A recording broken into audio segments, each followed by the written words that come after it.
Bueno, pues así vamos a dar comienzo, hermanos, en el nombre de Cristo Jesús, ¿verdad? Que el Señor sea enseñándonos esta palabra el día de hoy.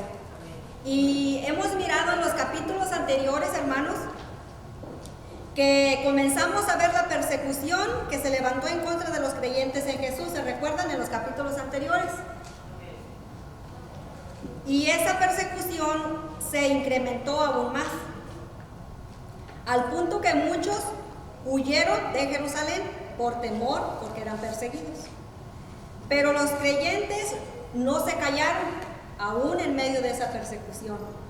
Ellos siguieron predicando el Evangelio de Cristo Jesús. Amén. Dice, sino que a donde iban, daban testimonio de quién era Jesús. En lugar de lograr callar el Evangelio, esas personas que estaban persiguiendo, no crea que para premiar a los cristianos, sino para encarcelarlos y muchas veces para matarlos. Dice, la persecución causó que el mensaje se propagara aún más. ¿Por qué? Porque se esparcieron a otros lugares alejados de Jerusalén, ¿verdad? Dice que en Hechos 8:4, eso lo pudimos ver, dice, así que los que habían sido esparcidos iban predicando la palabra de Dios. Así que posiblemente podemos ver que esa persecución pues era algo terrible para aquellos tiempos, para aquellos creyentes, pero era un propósito divino de Dios. Y muchas veces nosotros estamos pasando por tales circunstancias que vemos que llegamos a decir, pero ¿por qué me pasa todo esto a mí? ¿Por qué a nosotros? Pero todo, para los hijos de Dios, para los que aman a Dios, todo tiene un propósito de Dios en ellos. Amén. Así que vamos a ir allá a Hechos 9, conversión de Saulo. Vamos a ver quién era Saulo. Dice que uno de los opositores más fuertes en contra de los creyentes, ese era Saulo. En esos primeros años fue un joven lleno de celo que él tenía por perseguir a los cristianos. Y que era un joven, lo podemos ver ahí en Hechos 7:58. Quien estuvo presente en la muerte de un justo, ¿de quién? ¿Se recuerdan los capítulos anteriores? ¿A quién mataron? A Esteban, ¿verdad? Y dice que él fue testigo de eso, Saulo. Entonces imagínese usted qué clase de personaje es el que estamos mirando. Ahora, Saulo de Tarso era una persona influyente, era una persona preparada, letrado, con la mejor enseñanza de la ley. Él conocía perfectamente la ley y él estaba persiguiendo a los cristianos porque en el fondo de su corazón él creía que estaba haciendo el bien y dice que era celoso para lo que él estaba luchando, por su lucha. Entonces era una persona que no le importó ir más allá de los límites de Jerusalén, por tal de ir a perseguir esas personas de quien para él estaban blasfemando el nombre de Jesús. Fíjese, ese era Saulo, ¿verdad? Dice en Hechos 8 del 1 al 3, si usted quiere apuntar, dice esta palabra así: y Saulo estaba de completo acuerdo con ellos en su muerte. En aquel día se desató una gran persecución en contra de la iglesia en Jerusalén y todos fueron esparcidos por las regiones de Judea y Samaria, excepto los apóstoles. Y algunos hombres piadosos sepultaron a Esteban y lloraron a gran voz por él. Pero Saulo hacía estragos en la iglesia, entrando de casa en casa y arrestando a hombres y mujeres, los echaba en la cárcel. Esa era la clase de persona quien era Saulo. Esa era su lucha, una lucha fiel, una lucha que a él no le importaba viajar tanto tiempo, tan lejos para ir a lograr su objetivo. Dice que viendo la propagación de la fe en Jesús, Saulo no se quedó con los brazos cruzados y se ofreció a perseguirlos más allá de los muros de Jerusalén y las fronteras de Judea. En Hechos 9, del 1 al 2, dice así: Saulo, respirando todavía amenazas y muerte fue al sumo sacerdote y le pidió cartas para las sinagogas de Damasco, para que si encontraba algunos que pertenecieran al camino, tanto hombres como mujeres, los pudiera llevar atados a Jerusalén. Aquí podemos ver que él fue a pedir esa carta para poder tener la autoridad de que fuera de Jerusalén, él tuviera esa autoridad de no importar la distancia o el lugar donde él se encontraba, él llevaba esa carta que lo acreditaba para hacer tal cosa. Y esas cartas es que se las dieron quienes, los sacerdotes de Jerusalén, ¿verdad? Vamos a continuar. Dice, al final de Hechos está descrita la forma en que Saulo persiguió a la iglesia al principio, y esa descripción fue hecho por él mismo Pablo. En Hechos 26, del 9 al 11, dice así: yo ciertamente, hablando Pablo, yo ciertamente había creído que debía hacer muchos males en contra de los nombres de Jesús de Nazaret. Y esto es precisamente lo que hice en Jerusalén. No solo encerré en cárceles a muchos de los santos con la autoridad recibida de los principales sacerdotes, sino que también cuando eran condenados a muerte, yo daba mi voto contra ellos. Y castigándolos con frecuencia en todas las sinagogas, procuraba obligarlos a blasfemar, y enfurecido en gran manera contra ellos, seguía persiguiéndolos aún hasta en las ciudades extranjeras. La versión que les estoy dando es un poquito diferente a la de nosotros, pero es la misma palabra de Dios. Así que imagínense el personaje que estamos mirando.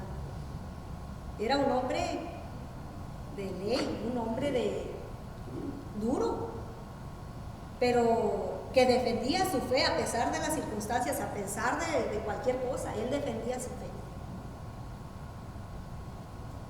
Vamos a continuar. Dice, aunque las intenciones de Saulo no eran malas, las acciones que estaba haciendo sí lo eran, y por ello el Señor mismo lo frenó.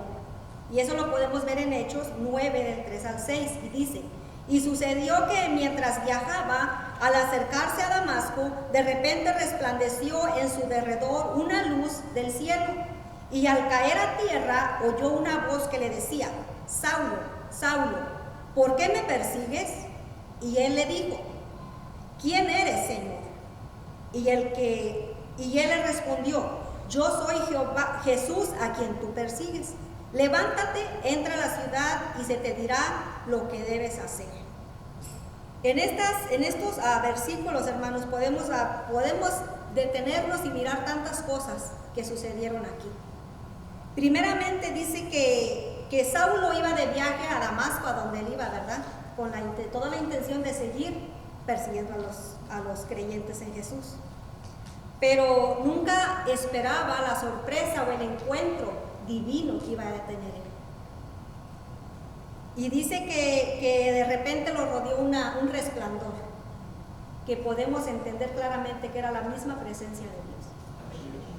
Entonces, no solo eso, sino dice que le llamó por su nombre.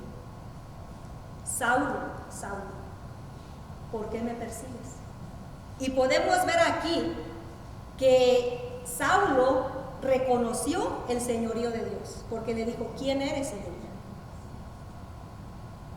No le dijo una palabra grosera, no le dijo, no, le reconoció como Señor de señores que es. ¿Quién eres, Señor? Imagínese el impacto. Póngase usted en el lugar en ese momento de Saulo. Él iba con una mentalidad y quizás con unos planes que él sabía lo que iba. Y de repente esos planes trastornaron, esa presencia de Dios trastornó su vida, su mente, sus propósitos, todo. Que a la persona a quien él estaba persiguiendo se le estaba poniendo frente de él. A alguien que él decía que aquellos que proclamaban a Jesús estaban blasfemando porque era una mentira. Ahora ese mismo Jesús se le estaba apareciendo a él. No es de que yo te lo conté ni que alguien, no, Jesús le habló a Pablo. Y también podemos ver, hermanos, que después de que él reconoce el señorío, también recibió órdenes del Señor. Porque le dijo, vete. Y él fue obediente al Señor, porque él hizo lo que el Señor le mandó que hiciera. Dice, el Señor mismo se le presentó a Saulo y le hizo ver que estaba yendo en contra del plan de Dios. Evidentemente el Señor vio el corazón de Saulo y su voluntad de defender la verdad, su verdad. Dios pudo haberlo frenado y destruido, pero no lo hizo porque Saulo iba a ser usado en el verdadero plan de Dios. Ahora, podemos ver ahí donde dice cosas con el aguijón, ¿verdad? Dice que el Señor no solo le habló en hebreo, sino que usó una imagen que era común en aquel tiempo para hacerle ver a Saulo lo que estaba haciendo él. Él dijo, dura cosa te es dar cosas contra el aguijón.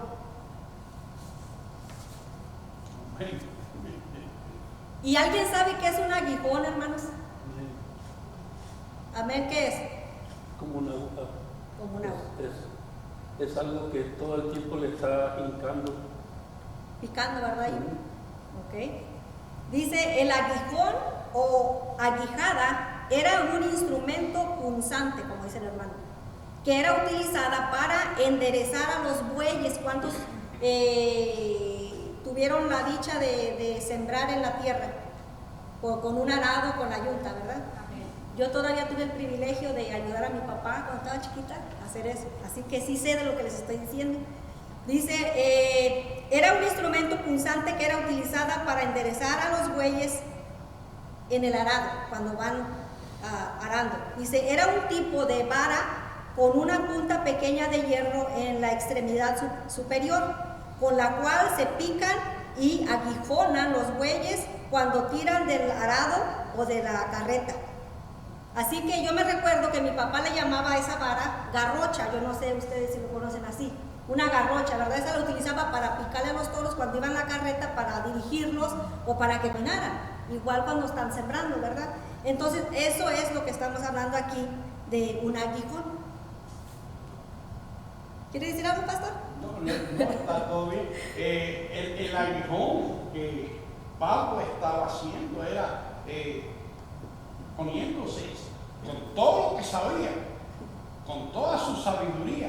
No conocía a ese Dios tan grande y no se dio de cuenta lo que había dicho Esteban cuando lo estaban apedreando, porque él se gozó cuando estaban matando a Esteban, pero ahora se confronta con el mismo Dios y el mismo Dios le dice, ¿por qué? ¿Cómo puedes tú dar en contra de un aguijón? Tú contra mí no puedes. Cálmate. Así es. Ok, dice, los bueyes necesitan que los piquen de cuando en cuando para animarlos al trabajo y que sostengan un paso. Sin esto ellos aflojarían el paso hasta el punto de no querer andar. Por otro lado, al otro extremo de la vara, ya miramos un extremo hacia abajo que es punzante, como dice el hermano, pero al extremo de arriba dice que por otro lado, al otro extremo de la vara hay una especie de paleta de hierro que sirve al labrador para quitar el lodo cuando se pega al arado, pues este lodo frena a los bueyes en su labor. A veces los bueyes se molestaban al recibir los aguijones de la vara y algunos pateaban la vara, pero ellos más se lastimaban. Entonces, si se fija, esa vara tenía su propósito en ello, ¿verdad? Cada lado tenía para qué servía cada cosa. Bueno, dice, los sabios judíos comparan la Torá y la enseñanza de los maestros a esos aguijones, debido a lo que está escrito en Eclesiastés 12:11, que dice, las palabras de los sabios son como aguijones y como clavos hincados, las de los maestros de las congregaciones dadas por un pastor. ¿Se fija? Ahora también dice que en el Midrash, escritos judíos, está escrito que la Torá es un aguijón que el Señor usa para mantenernos en su camino. Fíjese.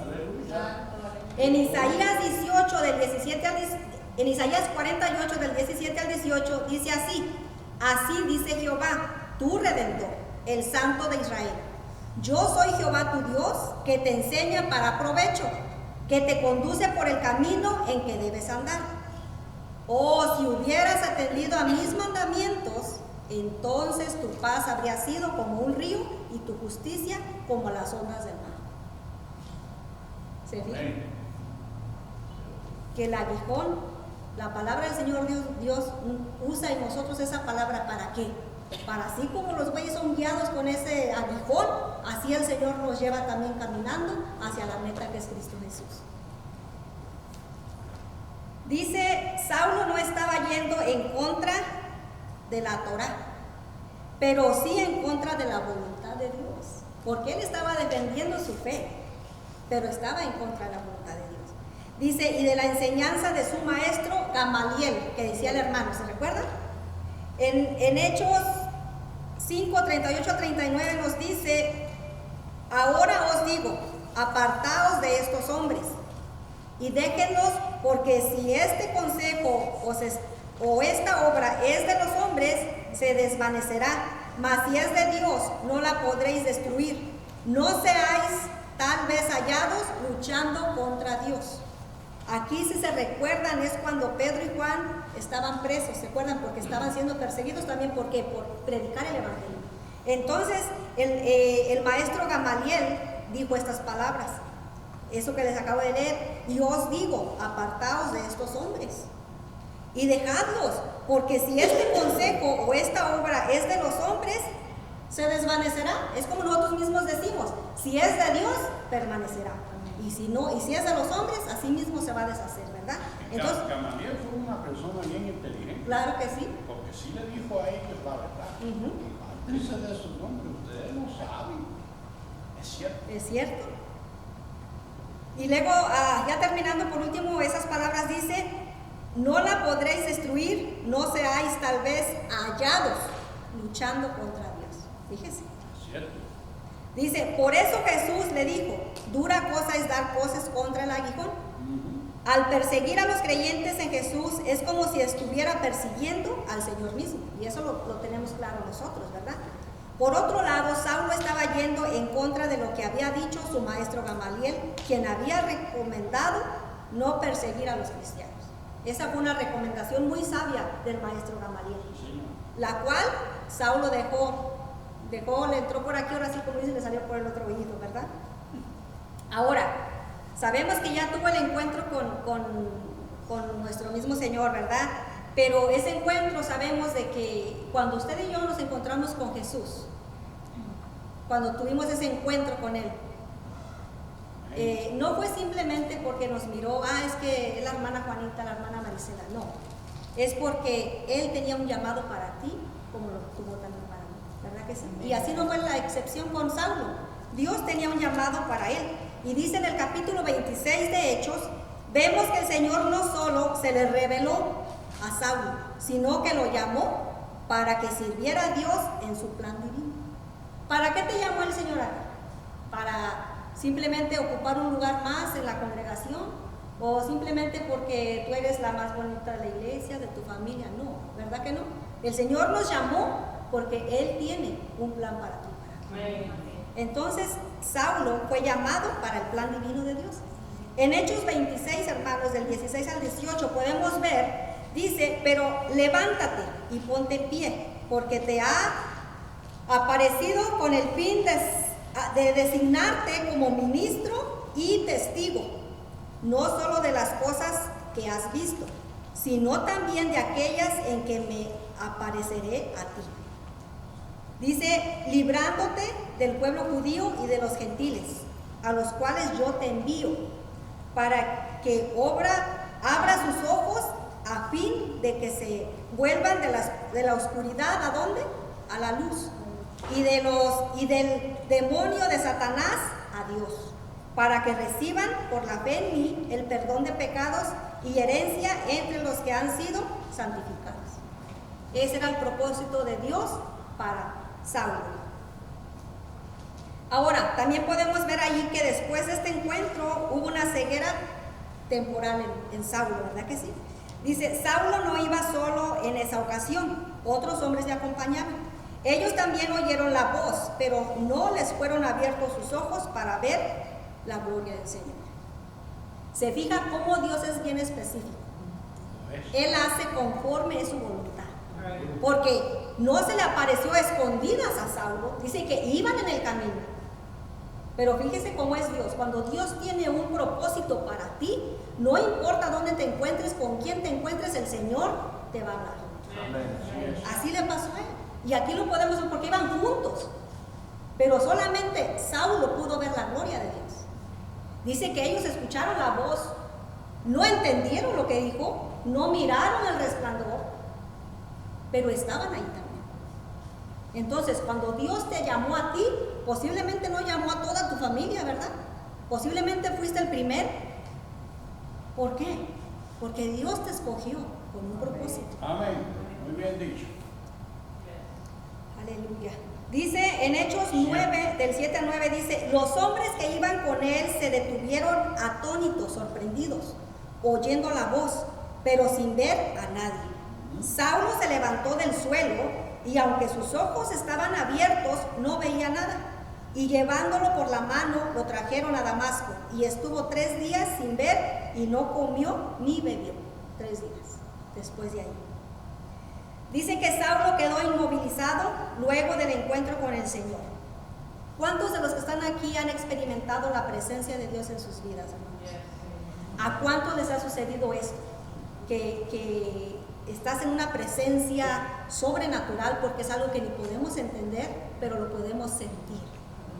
Muchas veces quedas sin fuerzas, muchas veces quedas agotado. Esto le pasó, esta experiencia le pasó a Saulo, a Pablo. Y muchas veces te preguntan, cuando los demás ven que tienes esa experiencia con el Señor, te preguntan, pero ¿qué sienten? ¿Por qué hacen eso? ¿Por qué se caen? ¿O por qué esto? ¿Por qué el otro? Pero yo lo digo personalmente, que es una experiencia que hasta que no la vivas no vas a entender. Y eso le sucedió a Saulo de Tarso. Dice, Saulo quedó inmóvil luego del encuentro con el Señor, no solo por el hecho de haber quedado ciego por ver la presencia de Dios, sino también por la revelación que acababa de recibir. Seguramente él estaba en estado de shock. Nomás póngase usted a pensar. Impactado, impresionado, tratando de entender lo que acababa de experimentar. Algo sobrenatural, hermanos. Según él, lo estaba haciendo para defender su religión, su fe. Pero ahora había recibido la revelación que Jesús efectivamente era el Señor. Ahora, usted se puede preguntar, pero ¿cómo procesó eso Pablo? ¿Cómo procesó eso? ¿Y cómo pudo hacer un cambio tan repentinamente de creer? Porque él no creía que Jesús era quien era.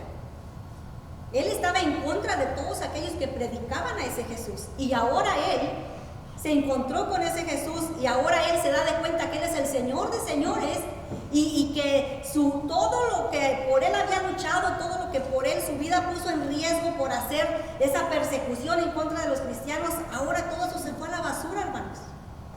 Porque aquí hubo un cambio radical. El Pablo que era, volvió a nacer. Pero volvió a nacer en Cristo Jesús. Así como tú y yo hemos experimentado ese nacimiento. Que realmente, si fue algo verdadero, hermanos, debemos de tener estas cualidades que Pablo tuvo. Le reconoció como Señor, fue obediente a su palabra y fue fiel al Evangelio hasta el último día de su vida. Y a veces a nosotros se nos hace difícil, hermanos, compartir el Evangelio con personas que tenemos a nuestro alrededor. Nos pesa o nos da vergüenza que se den cuenta de, es que van a decir que ya la hermana, pero Pablo, la clase de persona que él fue. Dice, En Hechos 9 del 10 al 12 dice, había en Damasco cierto discípulo llamado Ananías, y el Señor le dijo en una visión, Ananías, y él dijo, heme aquí, Señor. Y el Señor le dijo, levántate y ve a la calle que se llama Derecha y pregunta en la casa de Judas por un hombre de Tarso llamado Saulo, porque he aquí está orando. Y ya ha visto en una visión a un hombre llamado Ananías que entra y pone las manos sobre él para que recobre la vista. Imagínense aquí, hermanos, si usted no se ha puesto, si no se ha detenido a pensar, aquí a Dios le estaba revelando a Saulo, recién convertido, que recibió al Señor, que fue obediente y fue exactamente donde el Señor le mandó, y ahora él ya estaba sabiendo los pensamientos de Dios. Porque dice, él está orando y está mirando en una visión de que un hombre llamado Ananías va y le impone sus manos sobre él. Fíjese, como un cambio radical, como ya ahora él estaba en una comunión con el Señor, con ese Señor que le dijo, que le preguntó, Señor, ¿quién eres? ¿Se fija, hermanos, cómo la palabra del Señor es tan clara y tan poderosa? Cómo nos enseña. Dice, el Señor no solo le habló a Saulo en el camino a Damasco, sino que le siguió hablando en ese tiempo en que estuvo ciego. Pero hay otra cosa, hermanos, que nosotros tenemos que ponerlo en práctica en nuestras vidas. Él no estaba dormido, ¿va que no? Él no estaba allí esperando a que llegara lo que el Señor le iba a mandar a hacer. Dice que él estaba orando y ayunando también, porque dice que no comió ni bebió en ¿cuántos días? En 3. Entonces usted y yo queremos que el Señor nos use. Señor, háblame, pero estamos ahí en el sofá comiendo palomitas y esperando, Señor, háblame. Pero fíjese aquí, un hombre recién convertido, que fue una conversión verdadera, hermanos, para que él haya estado en el estilo de vida de un verdadero cristiano, es porque él sabía quién era Jesús. Él supo en el momento quién era Jesús. Y dice que él estaba orando cuando el Señor le reveló todo lo que el Señor iba a hacer más adelante. Dice, y por eso el Señor quería enviar a Ananías para que orara por él. Pero este siervo de Dios tenía miedo de Saulo por obvias razones. ¿Usted cree que este hombre no sabía quién era Saulo? Todo lo que él hacía, lo cruel que él era, lo firme que él era, que no perdonaba a ninguno. Él sabía quién era Saulo y dice que él tenía miedo. En Hechos 9 del 13 al 14 dice, pero Ananías respondió, Señor, he oído mucho acerca de ese hombre, cuánto mal ha hecho a tus santos en Jerusalén. Y aquí tiene autoridad de los principales sacerdotes para prender a todos los que invoquen tu nombre. Este hombre también sabía los alcances. Y que, fíjese, aquí él ya está diciendo que él tenía la autoridad dada por los sacerdotes para que fuera y hiciera con los cristianos tal cosa. Él estaba muy informado también. Dice, el propósito de Dios para enviar a Ananías ante Saulo no solo era para que él ayudara a Saulo. Fíjese bien, también el Señor quería dejar testimonio a todos los creyentes de lo que Dios podía hacer en el corazón de los hombres. Dígame si alguna vez usted ha dicho, no hombre, esa persona no va a cambiar jamás. A veces no decimos eso. No, esa persona no tiene remedio. Creo que lo hemos llegado posiblemente a pensar o hasta decir, hermanos. Pero aquí dice que el Señor quería dejar ese testimonio del poder de Dios. Dice, tanto Saulo como los cristianos iban a aprender de esa experiencia, al igual que usted y yo estamos aprendiendo hoy de esta clase. En ese momento el Señor profetizó al siervo sobre el llamado de Saulo. El perseguidor se va a convertir en el más ferviente defensor de la fe. Y él mismo va a ser perseguido por creer en Jesús. Ahora las cosas se habían revertido, ¿verdad?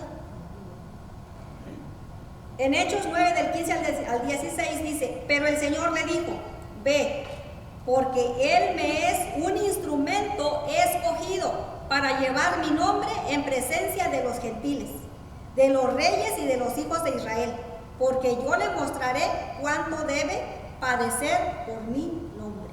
Así mismo fue. Nada más póngase a pensar, hermanos, la decisión de Saulo. Aquí dice, porque yo le mostraré cuánto debe padecer por mi nombre. Y aún sabiendo Saulo esto, hermanos, nunca se echó para atrás. Y nosotros con la primer prueba o con la primer mala cara que nos hagan, no, yo ya no quiero nada. ¿Por qué? Porque no somos firmes en las cosas de Dios, hermanos. Porque en lugar de prepararnos en oración, nos preparamos, miren, en hermana, te diste cuenta de esto, hermana, esto, está pasando esto, pero de la oración, bien, gracias. Procuremos llevar a práctica como Saulo lo hizo, estar en oración. ¿Para qué? La oración es comunión con Dios, hermanos. Y solamente de esa manera usted y yo vamos a poder ser guiados por el Espíritu Santo. De esa manera, hermanos. Dice, seguramente Ananías quedó atónito ante tal revelación y con su fe fortalecida se dirigió a buscar a Saulo en la dirección que el Señor le dio. Hechos 9 del 17 al 18 nos dice, Ananías fue y entró en la casa y después de poner las manos sobre él, dijo, hermano Saulo. ¿Se fija, hermanos? Ya cambió. Hermano Saulo. Cuando nosotros nos convertimos al Señor, ¿cómo nos llaman después? Hermana, hermano, ¿verdad que sí? Bueno, aquí ya lo reconoció como un apóstol más del Señor. Y le dijo, a ver, hermano Saulo, el Señor Jesús, que se te apareció en el camino por donde venías, me ha enviado para que recobres la vista y seas llamado y seas lleno del Espíritu Santo.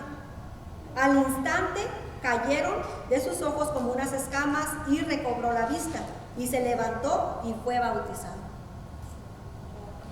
Qué hermoso, hermanos. Que así con esa obediencia que transformó a Pablo, que así nosotros nos dejáramos guiar por Dios, nuestra vida fuera diferente. Yo no estoy diciendo que quizás no eres guiado por Dios, pero muchas veces nosotros le ponemos límites a Dios. Si nosotros quitamos esos límites, el Señor nos va a llevar a lugares o a hacer cosas que ni por aquí nos han pasado, los que podemos hacer. Es cierto. Pero todo bajo la dirección de Dios. Dice en el capítulo 22 de Hechos también está escrito este encuentro de Ananías con Saulo. Y dice en Hechos 22 del 12 al 16, entonces un Ananías, varón piadoso conforme a la ley, que tenía buen testimonio de todos los judíos que moraban allí, vino a mí y acercándose me dijo, hermano Saulo, recibe la vista. Y yo en aquella hora le miré y él dijo, serás testigo suyo ante todos los hombres de lo que has visto y oído. Ahora pues, ¿por qué te detienes? Levántate y sé bautizado y lava tus pecados invocando el nombre del Señor. Es simplemente una confirmación más de lo que acabamos de ver. Después de esto, Saulo se recobró por completo y comenzó su nueva vida. Hechos 9:19 dice, tomó alimentos y cobró fuerzas, y por varios días estuvo con los discípulos que estaban en Damasco. Los cristianos estaban impresionados al ver el cambio en Saulo, pues en lugar de perseguirlos, él mismo estaba predicando el evangelio. Hechos 9:20 al 22 dice, y enseguida se puso a predicar a Jesús en las sinagogas, diciendo, Él es el Hijo de Dios. Y todos los que escuchaban estaban asombrados y decían, ¿no es este el que en Jerusalén destruía a los que invocaban este nombre y el que había venido aquí con este propósito? Para llevarlos atados ante los principales sacerdotes. Estaban confundidos. Pero Saulo seguía fortaleciéndose y confundiendo a los judíos que habitaban en Damasco, demostrando que este Jesús es el Cristo. Pues, sí es. Lamentablemente no todos se alegraron por la transformación de Saulo. Y creo que eso pasa usualmente cuando hay un convertido a nuestro alrededor. A veces miramos el borracho, el alcohólico y que decimos, no hombre, ese ya no cambia. Y cuando lo miramos que Dios lo transformó, aún le seguimos viendo los defectos. Aún le escarbamos para encontrarle algo. No hombre, pues va a la iglesia, pero mira acá y acá. El chiste es que como quiera, hermanos. Pero Dios es Dios. Dice, ¿en cuál nos quedamos? En el 22. Ok. Lamentablemente no todos se alegran por la transformación de Saulo. Originalmente él tenía planeado llegar a las sinagogas local en Damasco y luego de presentar sus credenciales comenzar con su misión de atrapar a los cristianos. Pero cuando los judíos de la sinagoga se dieron cuenta que Saulo no estaba cumpliendo su misión, sino que al contrario comenzó a predicar su nueva fe en Jesús, ellos se molestaron y decidieron deshacerse de él. Ahora el perseguidor se convirtió en perseguido por aquellos mismos que le dieron cartas para que le dieron toda la autoridad. Ahora ellos mismos estaban persiguiendo a Pablo para darle muerte, para deshacerse de él.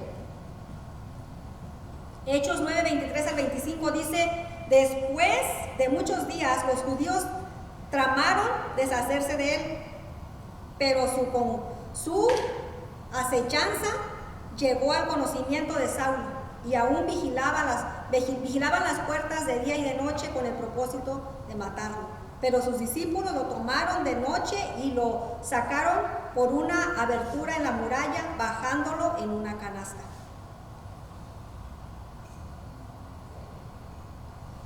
Así que se encontró nuevos enemigos. Sus amigos se convirtieron en sus enemigos, pero sus enemigos se convirtieron en sus rescatadores, ¿verdad? Y así sucede hoy en día todavía, hermanos. Vamos a ir allí de regreso. Saulo regresa a Jerusalén. Dice, cuando Saulo regresó a su casa en Jerusalén, lógicamente él buscó a los apóstoles, con quienes ahora compartía la misma fe. Pero no todos confiaban en la noticia de su conversión, ya que sospechaban que podía ser una treta para atraparlos. Hechos 9:26 dice, cuando llegó a Jerusalén, trataba de juntarse con los discípulos y todos le temían, no creyendo que era un discípulo más. Dice un dicho por ahí, no creían en tanta belleza, ¿verdad? De lo que veían, lo que escuchaban. Pero déjenme decirles, hermanos, que Dios hace eso y más. Porque ¿qué no cantamos? Que todo lo malo lo convierte a bien en nuestras vidas. Ese es nuestro Dios. En Hechos 9 del 27 al 28 dice, pero Bernabé lo tomó y lo presentó a los apóstoles y les contó cómo Saulo había visto al Señor en el camino y que él le había hablado y cómo en Damasco había hablado con valor en el nombre de Jesús. Y estaba con ellos moviéndose libremente en Jerusalén, hablando con valor en el nombre del Señor. Dice que el testimonio más fehaciente, más verdadero de la conversión de Saulo no fue que dejara de perseguir a los cristianos, hermanos, sino que comenzara a predicar sobre su nueva fe. Ahora declaraba que ese Jesús a quien él perseguía ahora era el Salvador de su alma y el que él perdonó sus pecados, hermanos. Hechos 9:29 dice, también hablaba y discutía con los griegos, mas estos intentaban matarlo. De nuevo vemos que el perseguidor se volvió en perseguido. Hechos 9:30. Pero cuando los hermanos lo supieron, lo llevaron a Cesarea y de allí lo enviaron a Tarso. Dice que Cesarea era un lugar donde el Señor llevó a Felipe. Luego del encuentro con el etíope, ¿se acuerdan de ese encuentro? Que ya lo miramos también. Dice, seguramente allí se formó una comunidad de creyentes entre quienes Saulo podía refugiarse. Eventualmente Saulo tuvo que huir a Tarso, de donde él era originalmente.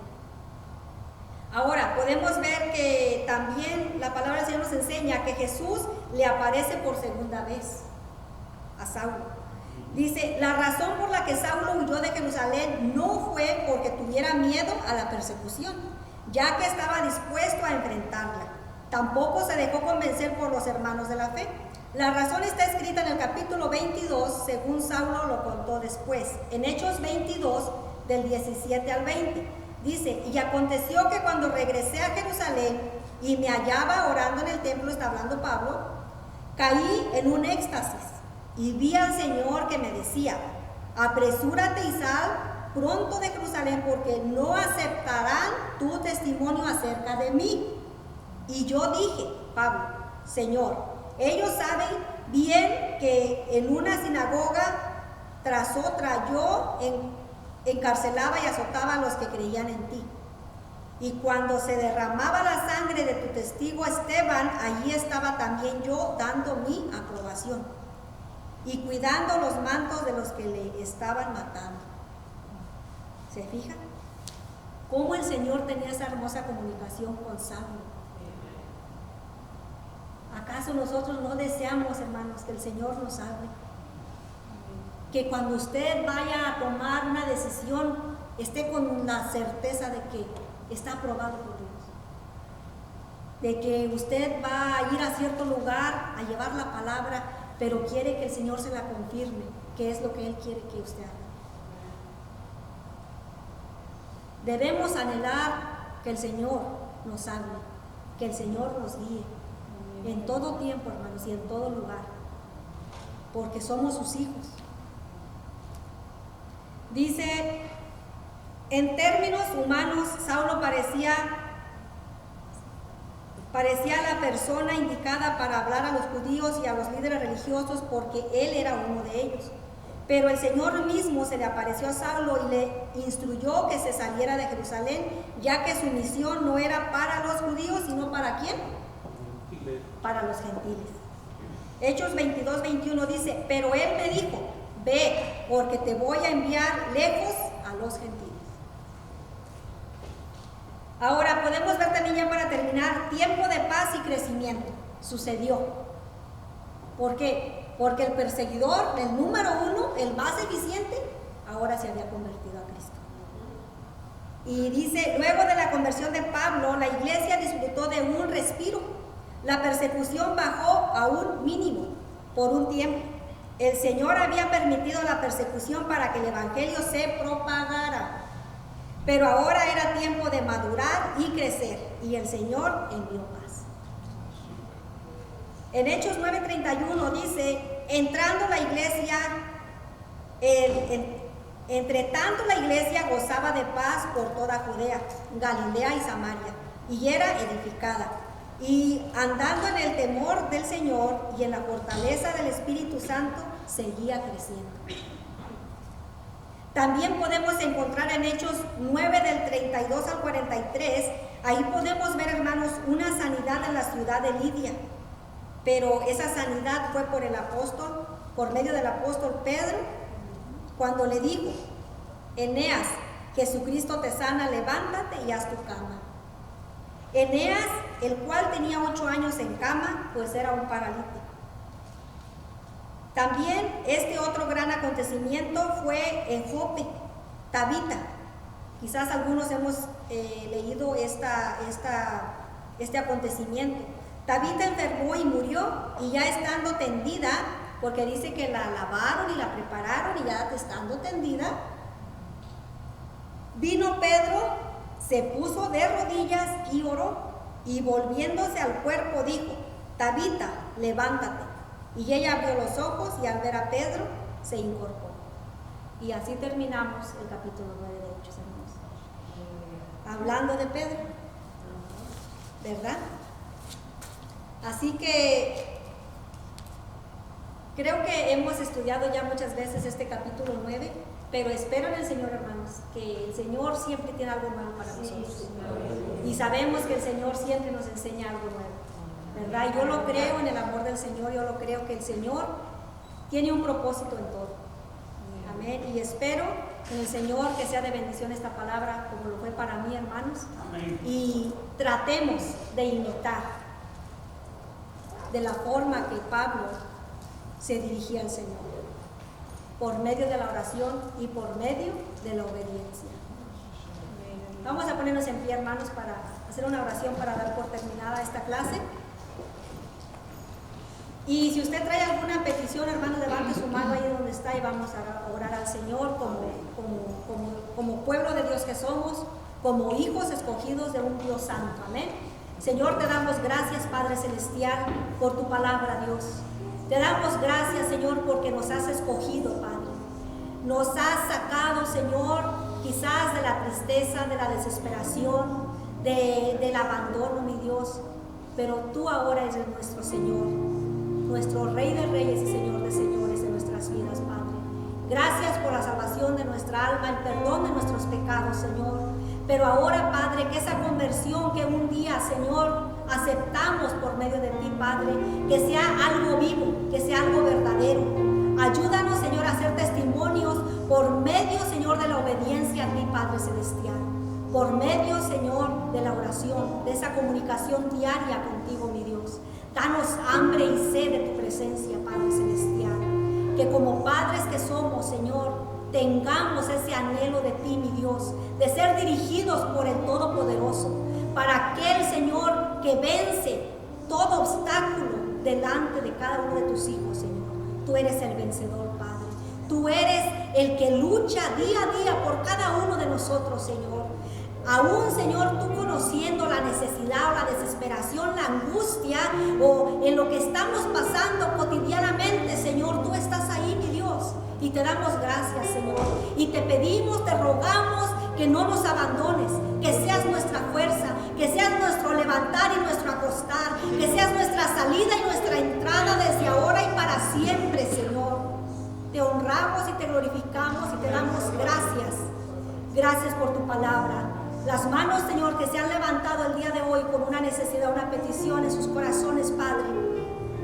En el nombre de Cristo Jesús, Señor, tú las tomas, Padre, y haces la obra, Señor, en cada una de ellas.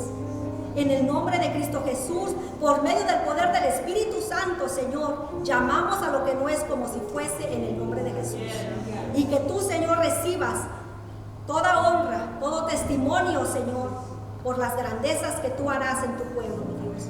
En el nombre de Cristo Jesús, Señor, bendice a todos los jóvenes, Padre. Dales fuerza, dales guianza, Señor, y quita todo estorbo de sus mentes, Señor Santo. Alinea, Señor, sus corazones al camino que tú ya tienes trazado para cada uno de ellos, Señor. Y en este día, Señor, en esta hora, Padre, los bendecimos a cada uno en el nombre de Cristo Jesús, Padre Celestial. Llévanos con bien a nuestros hogares, Padre. Guárdanos de todo peligro. Llévanos con gozo y alegría, Señor, y que la luz la podamos reflejar donde quiera que nuestros pies vayan, donde quiera que nuestros pies pisen, porque tú estás con nosotros, Señor. Te damos gracias y todos podemos decir amén, hermanos.